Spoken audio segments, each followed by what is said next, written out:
the cursor that moved at 1:11 a.m. The document didn't need anyone at that hour.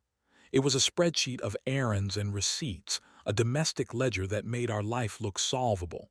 Light bulbs, dog food, pay Nora back for the rug cleaner. But at 1:11 a.m., the green cursor blinked awake near cell F27 and slid 2 cells to the right. A line of text appeared, then deleted itself, like someone whispering into a pillow. I was not in the document. I was lying on my back, counting the fan blades by touch of air and trying not to think about the argument we almost had at dinner about nothing that meant everything. Next to me, Myra slept with her hands open as if she'd forgiven the world in her dreams. My phone hummed once.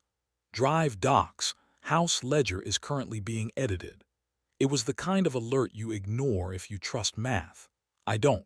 I opened it. Anonymous Lark was typing, or Anonymous Otter. The animal changes depending on the mood of Google. Tonight it was a gently ridiculous bird.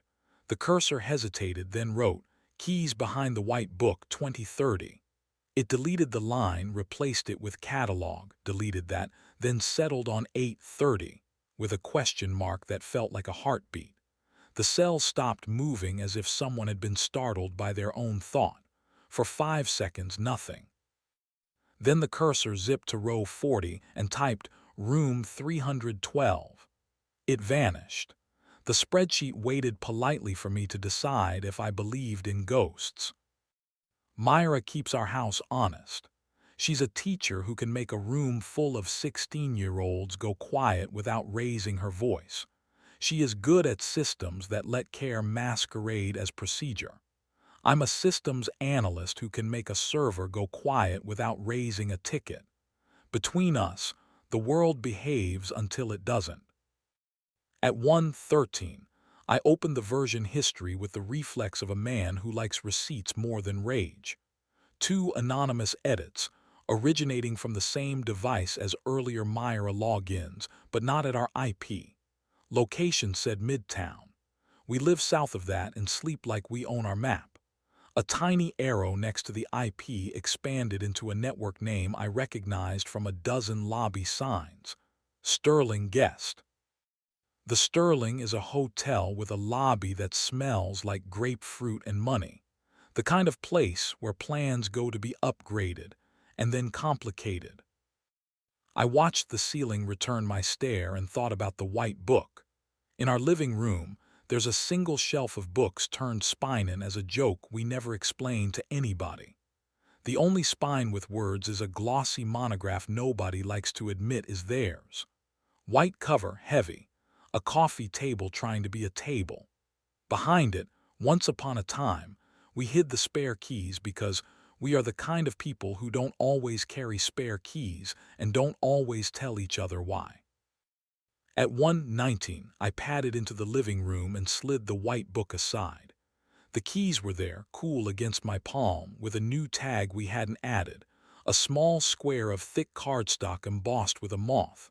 On the back, 3 hand-drawn dots like someone had tried to practice an ellipsis without committing to a sentence. I put the keys back. I returned to bed. Myra murmured my name and rolled toward me, leg thrown over my thigh like a veto. I let her wait argue with my worry, until sleep took one of us by the wrist. In the morning, she moved through the kitchen in the way people do when they've promised to behave. Toast, coffee, a paragraph from an essay about how hunger is an ethics. She touched the back of my neck as she passed, apology disguised as routine. After school I might stop by Nora's, she said. She says the rug needs one more pass. Midtown, I asked. Uptown, she said, and got the preposition wrong in a way that told me she was thinking about the street level while trying to imagine a story that would hold. I stared at the spreadsheet on my phone and at the way the green cursor had stayed asleep since 1:11, and I wanted to be generous. Generosity requires oxygen.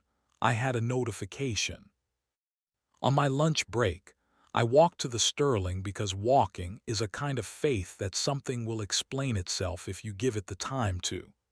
The lobby was a magazine pretending to be a room. A woman at the desk with a name tag that said NOOR in clean block letters watched me the way professionals do, ready to help you if you decide to be your best self. "Can I help you?" she asked. "I got a ghost in my spreadsheet," I said before I could choose a better sentence. "It typed your network name." Nor didn't laugh. She looked at me like I was the 100th person to confess a modern sin. "Are you looking for someone or avoiding them?" she asked. "The concierge package differs." "Avoiding spectacle," I said. "Seeking the version of the story where the ending fits inside a room we already pay for." Her mouth tipped, barely. "Room 312 is a small conference room with a privacy screen that's too reflective to be discreet," she said. "It's booked today at 8:30 by someone who likes to use their middle initial when they want to look serious." "Myra uses her full middle name when she wants to be taken seriously," I said. "I use mine when I want to be a different person." "Then both of you are normal," Noor said.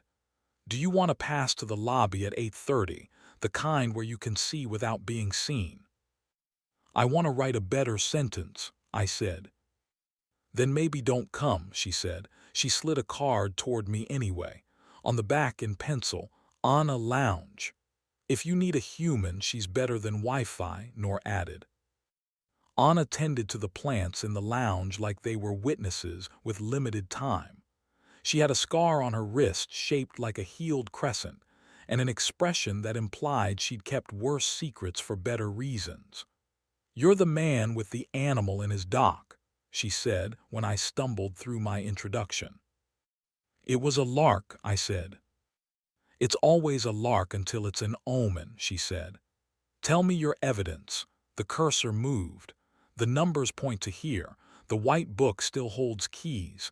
The hour was an hour that makes every decision look like it drank." I nodded, relieved someone else could do the inventory without making me feel prissy. "What do you want?" she asked. "To punish, to perform, or to preserve?"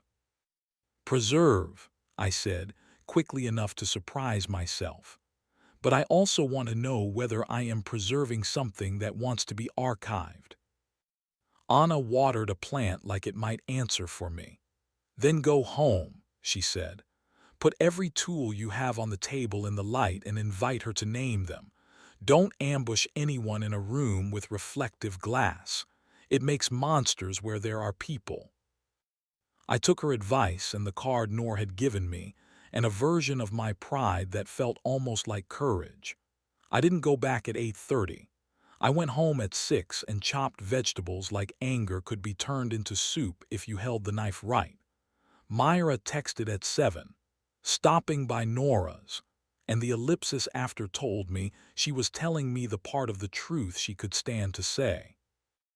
At 8:22 the green cursor woke again. It typed "running late," then erased it, then and stopped. I didn't open the front door. I opened the white book and took the keys and set them in the middle of the table like a relic that needed witnesses. I put my phone next to them with the version history open. I dimmed the kitchen lights not for drama but for gentleness. Myra came in at 9:03 with wind in her hair and a face that had already practiced 3 expressions she hoped she wouldn't need. She saw the keys and the screen and put her tote on the floor like gravity had turned up early. "How long have you known?" she asked. No defense. No performance. "Since the bird," I said. "Since 1:11. Since I realized I had turned us into a document that could be edited by anyone who guesses our habits." She stood with one hand on the back of a chair and looked at me the way people look at water they don't know the depth of. "I went last winter," she said, "to a room with a number and a window that made me too tall for my judgment. I was tired of being legible. A man asked me to be a version of myself that fits in a caption. I tried it on for an hour. It didn't fit. I threw up afterward in the pretty sink. My body did a small, terrible mercy. It unclenched. "Julian?" I asked. "A different curator," she said. "He thinks apologies are acts of grace and he practices them recreationally. He saw me in the hallway last week and said, 'You owe me the courtesy of closure.' I said, 'I owe you nothing.' And he said, 'Then owe yourself one more no.' I typed the number into our ledger like an idiot because I wanted to see the word no show up somewhere measurable. Then I deleted it because I was ashamed. "You didn't go tonight," I said. I knew it because the green cursor had blinked alone. I walked past the Sterling and into the deli where the cashier calls everyone chief because he can't remember our faces, she said. I bought a seltzer and stood there until the hour left me, and then I came home to find that the person I was leaving for had left a table for me. Silence did its work between us. In the silence, the dog snored from the couch with the comic timing fate assigns to innocent parties. In the silence, a siren somewhere played an aria we weren't invited to understand. In the silence, I put my hand on the keys and slid them toward her. "Keep them," I said, "or throw them away, or leave them here and we'll invent a better hiding place together. But stop giving our life to rooms that charge hourly." She put her hand over mine, palm warm, and took a breath you could fold laundry to. "I'm not pure," she said. "I wanted to be wanted by a mirror. I wanted to be the version of me that uses entrances like currency. That desire sits in me like a bad tenant with good references. I will evict it every time it makes noise, and I will tell you when it knocks." "Evictions require paperwork," I said. "I am good at paperwork when it's for us." We didn't make love as an apology.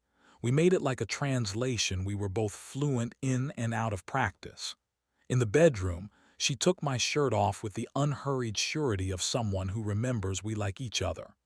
I touched her like she wasn't delicate, because she isn't, and like she was new, because she asks to be.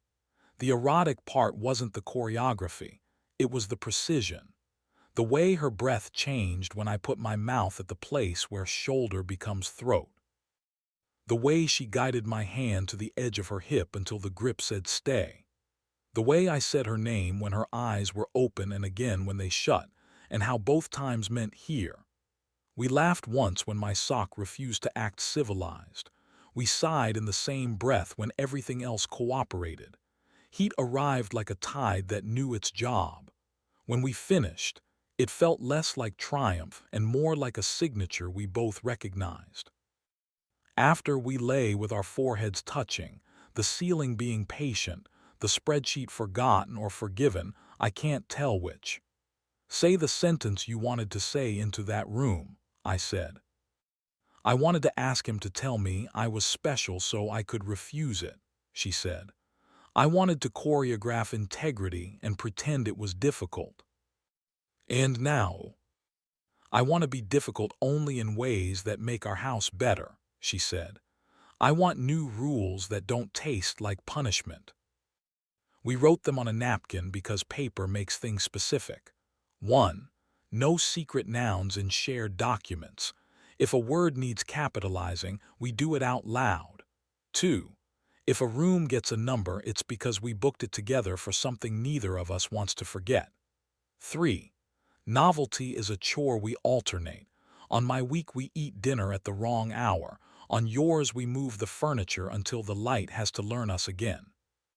4. When the cursor moves at 1:11 a.m., we take turns being the person who wakes the other kindly and says, "We're being edited. Come watch." A week later, I saw Noor in the lobby on my way to a meeting I didn't want to be at. She lifted her eyebrows and I shook my head. "We chose home," I said. "Good," she replied. The reflective glass was getting ideas. At 1:11 now, if anything moves in our document, it's us. Adding lemons, deleting regret, typing call dad, laughing when one of us writes buy a lamp that makes the hallway less honest. Sometimes anonymous lark still appears. It's me, on my phone in the dark, adding kiss her before the calendar. Myra catches it in the morning and writes in the next cell, yes. We are not pure. We are answerable. We are ridiculous when necessary and precise when it counts. The keys live in a ceramic bowl we bought from a street fair because the potter told us it was meant to hold complicated objects, rings, shells, promises. Behind the white book, there is only dust and a note we left for future us in case we forget. If you're here, you're looking in the wrong place. Sometimes we move the couch 2 inches and invent a new angle of light and say, look. And then, because it still helps, we say each other's names the way teachers say attendance when they're hopping all the right people showed up, and we answer like we're glad we did.